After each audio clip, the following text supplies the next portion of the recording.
Hello everyone, welcome back to my channel buddy study go by Hare Bansal. और आज का हमारा टॉपिक है chapter 10 circles from the NCERT class 10th prospective.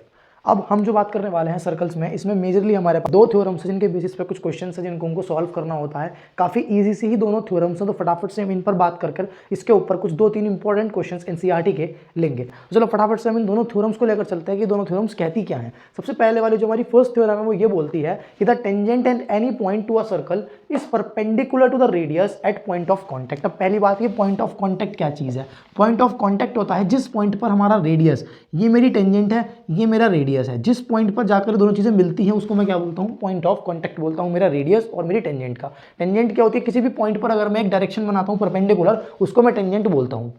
ठीक बात है। तो हमको कुल मिला के यही चीज प्रूफ करनी है कि हमारे जो सर्कल है, सर्कल का जो रेडियस है, रेडियस और टेंजेंट आपस में जो मिल रहे हैं वो 90 डिग्री के एंगल पर मिल रहे हैं। अब यहाँ पर कोई प्रूविंग ऐसा सच नहीं है, यहाँ पर हम बेसिक कंसेप्ट का यूज करेंगे। तो अगर मैंने जैसे कि ये पी क्यू करके एक टेंजेंट बनाई है, पूरी आगे तक एक्सटेंड करी है, अब अगर मैं सेंटर से लेकर इस पर न्यूमरस लाइन्स को ड्रॉ करता हूँ, ठीक है, तो एक तो सेंटर से ये लाइन गिरेगी जो कि मेरा रेडियस होगा, बिल्कुल जो पर्टिकुलर पॉइंट ऑफ कॉन्टेक्ट जो मैंने बोला उस पर गिरेगा। उसके अलावा ये कुछ और उसके अलावा लाइन्स होंगी जो ऐसे आगे तक मिल रही होंगी। अब अगर मैं ध्यान दूं, सबसे छोटी लाइन यही है। क्यों? देखो हर एक लाइन जो है वो सर्कल से बाहर जाएगी। इस पर्टिकुलर पॉइंट पर भी अगर हम ध्यान देंगे तो एक बहुत छोटी सी लाइन का पार्ट जो है वो सर्कल से बाहर जाएगा। यानी कि जो सर्कल से जो रेडियस आ रहा है वो तो हम जानते हैं रेडियस सर्कल के अंदर ही होता है, यानी कि वो जो है वो शॉर्टेस्ट डिस्टेंस होगा। और एक थ्योरम ये बोलती है हमें कि कोई भी अगर मान लो मैं एक हाइट पर पॉइंट ले लूं, मान लो ऐसे कि एक लाइन है और यहां पर मैं एक पॉइंट लूं, इससे मैं बहुत सारी लाइंस गिर सकता हूं अपनी इस पर्टिकुलर लाइन पर जो सबसे शॉर्टेस्ट लाइन होगी जो सेंटर से गिर रही होगी वो हमेशा परपेंडिकुलर होती है। ठीक बात है। तो उसी का मैं यूज करूंगा क्योंकि हमने नोटिस करा कि बाकी सब लाइंस तो कहीं ना कहीं सर्कल से बाहर जा रही हैं और थोड़ा सा ही लेंथ उनका एक्स्ट्रा है, और ये जो पॉइंट है या फिर ये जो बीच वाली लाइन है सबसे छोटी है, यानी कि ये परपेंडिकुलर होगी हमारे इस कंसेप्ट की हेल्प से। तो यानी कि हमको ये चीज क्लियर हो गई कि जो टेंजेंट होती है और जो रेडियस होता है उनके बीच का जो एंगल है वो 90 डिग्री का होता है, या फिर वो you could say right angle होता है। अब सेकंड थ्योरम में हम इसी चीज का यूज करके अपनी थ्योरम को प्रूव करेंगे। अब देखो सेकंड थ्योरम क्या कहती है कि the length of tangents drawn from a external point, यानी कि जो लेंथ ऑफ टेंजेंट्स है, जो हम एक बाहर सर्कल से कोई बाहर एक पॉइंट है उससे दो टेंजेंट्स मान लो मैं बनाऊं, और वो दोनों टेंजेंट्स जो हैं उस सर्कल पर जो मैं बना रहा हूं वो बराबर है, दैट आर इक्वल। यानी कि मानो मैंने एक सर्कल एज्यूम करा जिसका सेंटर ओ था, पी एक एक्सटर्नल पॉइंट है जिसकी बात यहां पर करी गई है, उससे मैंने दो टेंजेंट्स गिराई, एक तो पॉइंट क्यू पे और एक पॉइंट पी पर। ठीक है। अब मैंने इसको बेसिक फॉर्म से अपना ऐसे ज्वाइन कर दिया, ओ से पी और ये मेरा ओ से P, O R and O R, O Q आपका। हम यहाँ पे लिख भी सकते हैं कि let a circle with centre O, let P with external point, है ना, P Q and P R two tangents, O Q and O R the radius of the particular circle. ठीक बात है। अब मुझे क्या प्रूफ करना है? ध्यान से देखो, मुझे पी क्यू और पी आर प्रूफ करना है, क्योंकि वो थ्योरम में यही बोल रहा है मेरे को कि जो दो टेंजेंट्स बन रही है किसी बाहर के एक्सटर्नल कॉमन पॉइंट से वो बराबर होती हैं। ठीक बात है। अब अगर मैं ध्यान से देखूं, मुझे पी क्यू और पी आर को अगर यू कुड से इक्वल करना है तो मैं तो एक चीज जानता हूं, मैं कांग्रुएंसी और सिमिलरिटी दोनों पढ़ के आया हूं। हाउएवर यहाँ पे सिमिलरिटी का तो कोई यूज नहीं है बिकॉज रेशियो वगैरह तो मेरे को चाहिए नहीं, पर हाँ कांग्रुएंसी मुझे चाहिए क्योंकि कांग्रुएंसी में मैं लाइंस को इक्वल दिखा सकता हूं। तो अगर मैं दोनों ट्राइंगल्स ले लूं, एक तो ले लूं पी ओ क्यू और एक पी ओ आर, अभी इसको हटा देते हैं बिकॉज अभी ये इक्वल हमारे हिसाब से नहीं है, अभी हम इसको प्रूफ करते हैं। अगर मैं ट्राइंगल ले लूं in triangle P O Q and P O R, तो पी ओ क्यू में देखो ओ क्यू पी, या फिर जो हमारा क्यू एंगल है वो और जो आर एंगल है वो दोनों बराबर हैं। क्यों? बिकॉज दोनों 90 डिग्रीज के हैं। अब ये क्यों है? अभी हमने थ्योरम फर्स्ट पढ़ी है कि जो रेडियस है और जो टेंजेंट का पॉइंट ऑफ कॉन्टेक्ट, बेसिक जो टेंजेंट है और जो रेडियस है, तो वो पॉइंट ऑफ कॉन्टेक्ट पे अगर मिलते हैं तो उन दोनों के बीच में 90 डिग्री का एंगल बनता है। तो दोनों ही रिस्पेक्टिव केसेस यहाँ पर ये चीज अलाउ कर रहे हैं हमको, तो मेरा एंगल क्यू और एंगल आर ईच 90 के हिसाब से बराबर हो जाएंगे। पीओ और पीओ देखो कॉमन हाइपोटेन्यूस है, जो 90 के सामने वाली साइड होती है उसको मैं हाइपोटेन्यूस बोलता हूँ, और ये इधर 90 के सामने वाली जो साइड है वो पीओ है, दोनों साइड्स में वो कॉमन है, यानी पीओ और पीओ बराबर है, इक्वल हाइपोटेन्यूस या फिर कॉमन हाइपोटेन्यूस है। उसके अलावा ओ क्यू और ओ आर भी बराबर है। क्यों? बहुत ईजी सी चीज है, बिकॉज वो दोनों क्या है? रेडियस हैं। अभी हमने बात करी थी, हमने रेडियस ज्वाइन करें, यानी ओ क्यू और ओ आर हमारे रेडियस हैं। तो अगर मैं ध्यान दूं दोनों बराबर हैं, तो राइट एंगल हाइपोटेन्यूस और एक साइड, यानी आरएचएस की कांग्रुएंसी से, राइट हाइपोटेन्यूस साइड की कांग्रुएंसी से मेरा ट्रायंगल पीओक्यू और पीओआर दोनों ही कांग्रुएंट हो गए। जैसे ही ये कांग्रुएंट हुए तो मैं 9th में पढ़कर आया हूं कि पीक्यू और पीआर मेरी बराबर हो जाएगी बाई सीपी सीटी। यानी मेरी दोनों थ्योरम्स प्रूव हो गई कि एक तो मेरा 90 डिग्री का एंगल बनता है रेडियस और टेंजेंट के बीच में, और अगर किसी भी एक्सटर्नल पॉइंट से मैं दो आपके ऊपर से टेंजेंट्स गिराता हूं तो वो दोनों टेंजेंट्स की लेंथ जो है वो बराबर होती है। इसके बेस पे हम फटाफट से 2-3 क्वेश्चंस लेकर अपने इस चैप्टर को वाइंड अप करते हैं। हाँ जी, तो देखो ये अब हमारा क्वेश्चन आ गया जो कि एक्सरसाइज 10.2 का है। 10.1 में जो है कुछ बेसिक सी बातें हैं जो हम जनरल ट्रायंगल्स के बारे में जानते हैं, जो कि आप लोगों को वहीं पर ही उनके इजीली फिलअप्स वगैरह हैं वो आप इजीली जान सकते हो। ठीक है, हम मेन बात करते हैं जो मेन क्वेश्चन आते हैं बड़े 3-3, 4-4 नंबर के। तो देखो एक ये वाला हमारा क्वेश्चन है। ये क्वेश्चन क्या कहता है कि इन फिगर, जिस जो हमें सामने फिगर दिखा रखी है आपको ये वाली, तो इसमें वो ये बोलता है कि एक्स वाई और एक्स डैश वाई डैश दो पैरेलल टेंजेंट्स हैं। ठीक बात है, ये चीज़ गिवन है कि दोनों टेंजेंट्स है, दोनों पैरेलल टेंजेंट्स हैं to the circle x with a centre O, यानी कि जो मेरा सर्कल है इसको मैंने मान लो छोटा वाला एक्स नाम दे दिया है, इसका सेंटर ओ है। मेजरली जो मेरे को बात अभी तक कही है कि दोनों ये टेंजेंट्स जो है वो पैरेलल टेंजेंट्स हैं। ठीक बात है। एंड एक और टेंजेंट है A B with point of contact C, यानी कि जो मैंने देखो ये सर्कल बना हुआ है, नीचे मैंने बना भी रखी है छोटी सी सिंप्लीफाइड सी फिगर जिसका मेरे को यूज है मेजरली इस पूरे क्वेश्चन में। तो इसने क्या बोला है, ए बी एक और टेंजेंट है जिसका पॉइंट ऑफ कॉन्टेक्ट सी है, जो आपको फिगर में दिख रहा होगा। हमको इंटरसेक्ट कर रही है जो एक्स वाई को ए पर और एक्स डैश वाई डैश को बी पर। ये मेरी यहाँ पर एक्स डैश है, एक्स मतलब एक्स वाई है, उस पर ए पे यू कुड से जो मेरी टेंजेंट है जो सी पर सर्कल को टच कर रही है वो एक्स वाई टेंजेंट को ए पर टच कर रही है या फिर कट कर रही है, और x dash y dash tangent को बी पर टच कर रही है। ठीक है, ये मैंने सिंप्लीफाइड फिगर बना रखी है, आप लोग यहाँ पर भी देख सकते हैं। मेरे को प्रूव ये चीज करनी है कि जो मेरा ये एंगल बन रहा है एओबी, जो मेरा ये एंगल बन रहा है एओबी, ये 90 डिग्रीज का एंगल है। क्या प्रूव करना है कि ये एंगल 90 डिग्रीज का है। अब देखो बहुत इजी तरीका है। पहले अगर मैं अपने इस ट्रायंगल्स में आऊँ, देखो अब मैंने इसको फिगर को नीचे भी थोड़ा इजी फॉर्म में बना रखा है कहीं ना कहीं। देखो कुछ यहाँ पर अगर मैं ध्यान दूँ तो ये मेरी एक्स वाई टेंजेंट जा रही है फिगर में, और यहाँ पे ऐसे ही कुछ काइंड ऑफ मेरी ये एक्स डैश वाई डैश जा रही है। सॉरी फॉर दिस, क्योंकि ये बेसिकली तो पैरेलल ही है।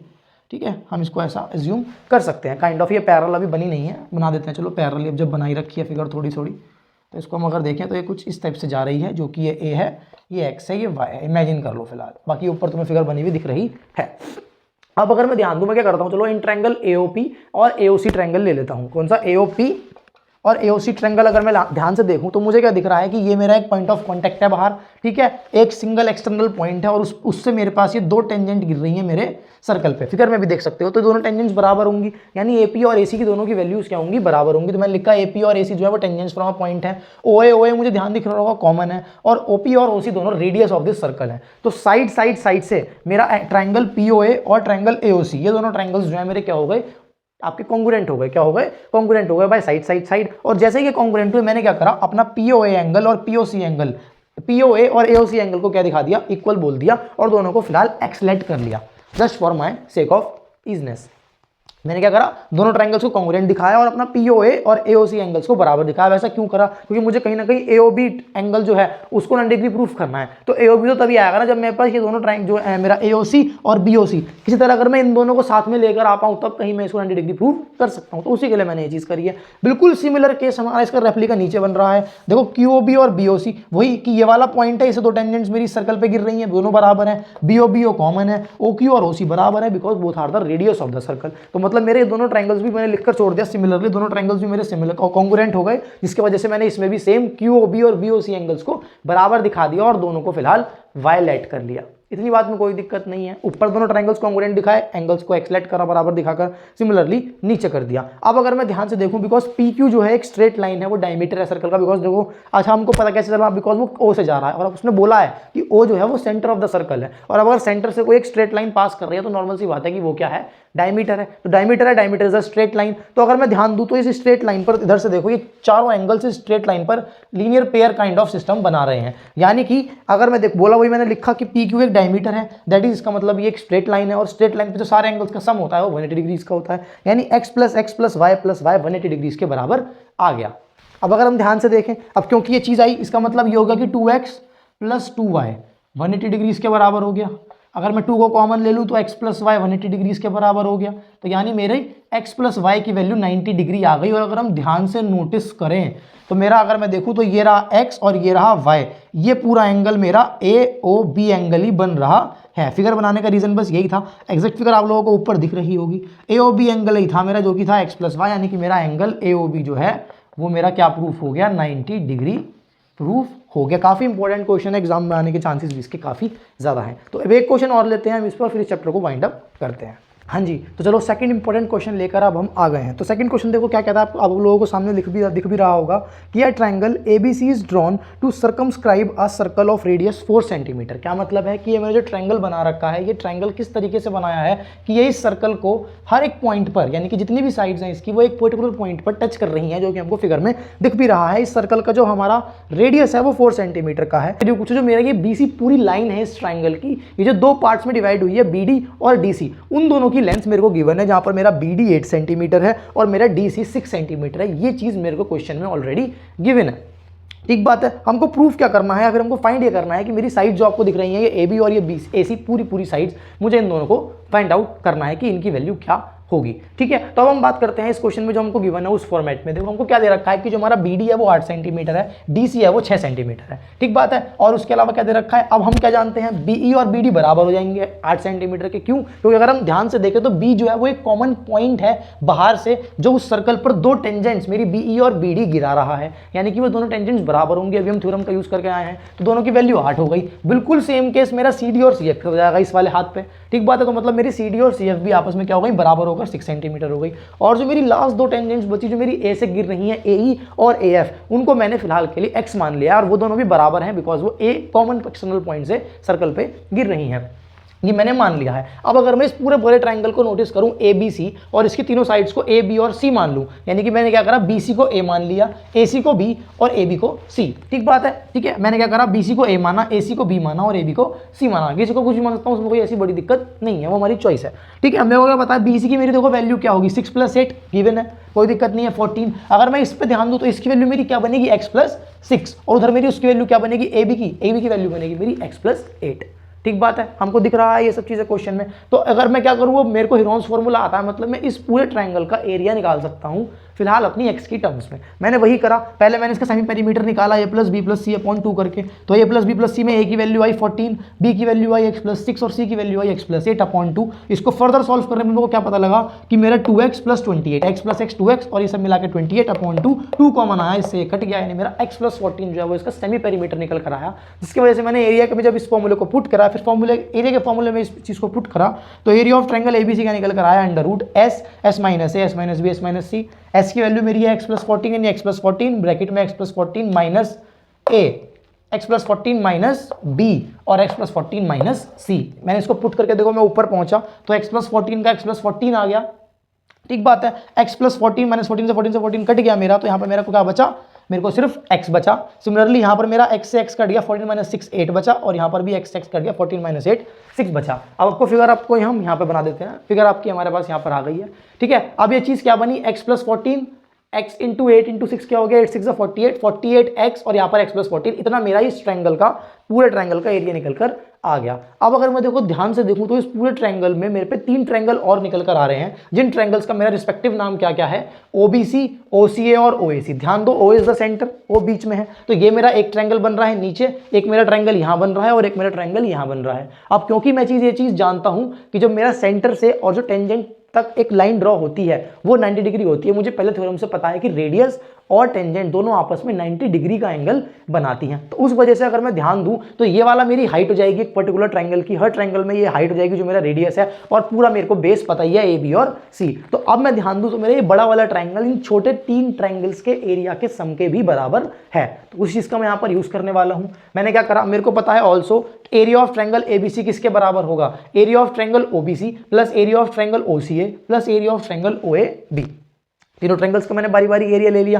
क्या होगा, OBC का area half into base into height, half into base मैंने देखो उसको A मान रखा है खुद को, और 4 is the height because 4 is the radius of the circle. Similarly मेरा हाफ इंटू 4 इंटू B और हाफ इंटू 4 इंटू C, तीनों में 4 4 आएगा बिकॉज तीनों में ही मेरा रेडियस ही मेरी हाइट शो हो रही है, और बेस मैंने ABC बता ही दिया आपको स्टार्टिंग में, मैंने लेथ या फिर एज्यूम करे थे। सब में यहाँ पर काट कर 2A + 2B + 2C आ गया, 2 मैंने कॉमन लिया, अंदर A + B + C आ गया। मैंने अभी सेमी पेरीमीटर निकाला था जिसमें मेरा, अगर मैं ध्यान दूं तो मेरा A + B + C क्या आ रहा था, ये रहा X + 14 हाफ आ रहा था, यानी उसकी मैंने 2 से मल्टीप्लाई कर दी, तो यहाँ मेरा बन गया 4X + 14, क्योंकि यहाँ पर ऑलरेडी ट्वाइस था, यानी बेसिकली पेरीमीटर का भी डबल।